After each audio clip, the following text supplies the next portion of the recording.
Whoa. I'm running short of words right now, but I cannot afford this because I have to speak. Thank you so much for all the love, for all the warmth.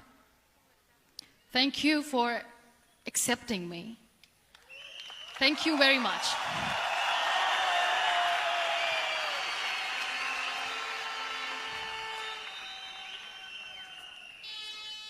Well, I always start my talk with a disclaimer. And that disclaimer is that I've never claimed to be a motivational speaker. Yes, I do speak, but I feel more like a storyteller because wherever I go, I share a story with everyone. Well, it is a story of a woman whose perfectly imperfect life made her who and what she is today. It's the story of a woman who, in pursuit of her dreams and aspirations, made other people realize that if you think that your life is hard and you're giving up on that because you think your life is unfair, think again. Because when you think that way, you are being unfair to your own self. It's the story of a woman who made people realize that sometimes problems are not too big. We are too small because we cannot handle them.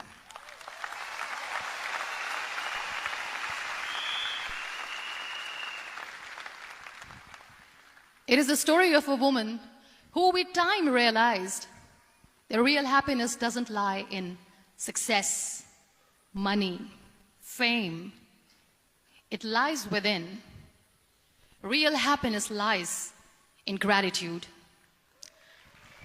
So I am here and I'm going to share the story of that woman. That is my story. The story of gratitude.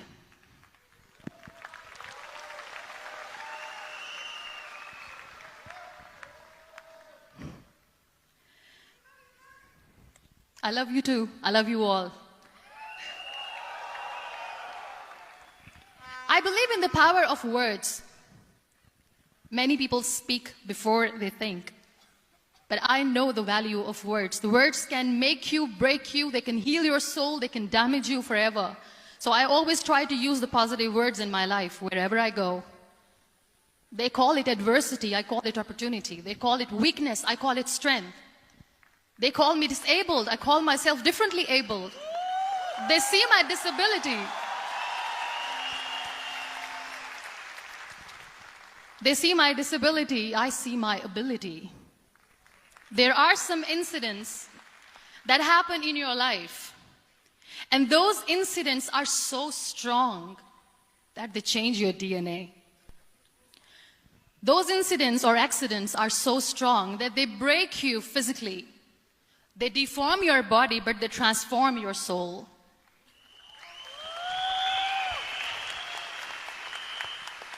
Those incidents break you, deform you, but they mold you into the best version of you.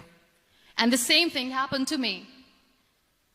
And I'm going to share what exactly happened to me. I was 18 years old when I got married. And this thing I'm sharing for the very first time on an international level. I was 18 years old when I got married. I belonged to a very conservative family, a Baloch family, where good daughters never say no to their parents. My father wanted me to get married. And all I said was, if that makes you happy, I'll say yes. And of course, it was never a happy marriage. Just about after 2 years of getting married, about 9 years ago, I met a car accident. Somehow my husband fell asleep and the car fell in the ditch. He managed to jump out, saved himself. I'm happy for him. But I stayed inside the car and I sustained a lot of injuries. The list is a bit long. Don't get scared. I'm perfectly fine now. Radius ulna of my right arm were fractured. The wrist was fractured. Shoulder bone and collarbone were fractured. My whole rib cage got fractured. And because of the rib cage injury, lungs and liver were badly injured. I couldn't breathe. I lost urinary bowel control. That's why I have to wear the bag wherever I go. But that injury that changed me and my life completely as a person and my perception towards living my life was the spine injury. 3 vertebrae of my backbone were completely crushed, and I got paralyzed for the rest of my life.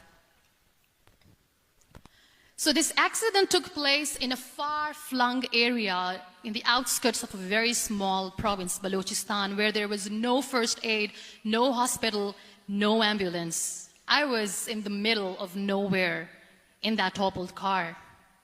Many people came to rescue. They gave me CPR. They dragged me out of the car. And while they were dragging me out, I got the complete transection of my spinal cord. And now there was this debate going on. Should we keep it here? She's going to die. Where should we go? There is no ambulance. There was this 4-wheeler Jeep standing in the corner of the street. They said, put her in the back of the Jeep and take her to the hospital, which is 3 hours away from this place.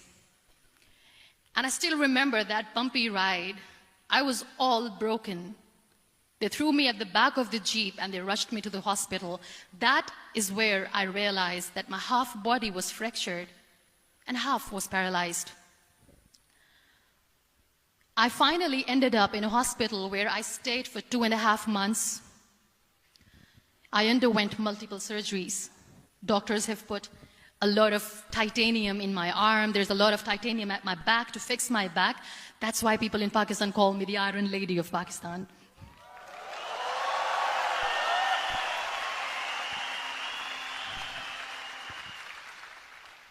Sometimes I wonder how easy it is for me to describe all this all over again.